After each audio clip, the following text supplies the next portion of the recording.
যা তিল করে নাড়ি আয়। এই কাকা এমনিতে কাঠ ফাটা গরম আর কানের কাছে ফেসর ফেসর করিস নে, তিল অলরেডি 2 নাড়া দিয়াইছি। তারপরে শুলির অবস্থা কিন্তু খুব খারাপ, মাথা মতো অটো হয়ে রয়েছে। কাল বাদে পরশু জামাই ষষ্ঠী, শ্বশুর একবার ফোন করে মুখের কথাও কই নাই যে জামাই অমুক দিন হচ্ছে জামাই ষষ্ঠী, তুমি ওগুলোকে মনিরের সাথে করে পেয়ারের সাথে করে আসো। হ্যাঁ, কেমন চিন্তাধারা কেমন মনোভাব শ্বশুর, তুই চাই চিন্তা কর। 5টা না 10টা না একটা মাত্র জামাই, মুখের কথা অবধি করলো না, একে সহ্য করা যায়? যতই খাটাখাটনি করি, আরে সামনে জামাই ষষ্ঠী, খাটাখাটনি করলে শ্বশুর বাড়ি গেলে একটা দিন রেস্ট হয়ে যায়, আবার ভালো মন্দ খাওয়াও হয়ে যায়, তাহলে শরীরের ঘাটতিটাও ধরে মিটিয়ে যায়। তা সেই জিনিসটা ধরে কলোই না, তা এই দুঃখ কারোর কাছে কওয়া যায়? তুই শোন কাকা, একটা কাজ করি, আরে শ্বশুর ধান কতই যখন ভুল করেছে, তুই কাহা বাঁচতে মানে বাপ বেটায় জাতি কিন্তু ভুল করবো না, দরকার হয় বেহাইয়ে নির্লজ্জার মতো চলে যাবো টুক করে সকাল সকালে।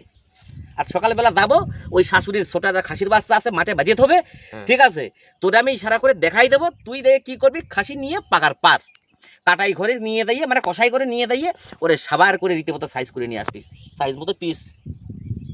আর তারপরে যদি পারিস একটু নিয়ে আসবি, ওটা কোষ নিয়ে এটা নিয়ে আসবি, সন্ধ্যার সময় খাইয়ে টেয়ে চলে আসবো। শ্বশুরেরও নাম হবে, দামাই খাসির মাংস নিয়ে আইছিল, সেও 5টা লোক দেখতে খাওয়াবে, আর আমরা চলে আসবো। তারপরে সন্ধ্যার সময় তখন মাঠের ঘরের মাঠের থেকে ছাগল নিয়ে তখন ঘরে ঢুকো যাবে, তখন ছাগল খুঁজে পাবে না, তখন তারা বুঝে খাবে।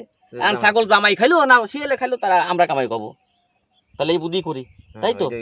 ঠিক আছে, তাই হবে। তাহলে আমি তাই তিলটা নাড়িয়ে আসি, তুই বাড়ি যা, দা বাড়ি যা, দাঁড়া থাকিস কি তুই সর হান্তি, দা বাড়ি যা। যা তুই যদি না যাস না না আমি চলে যাচ্ছি।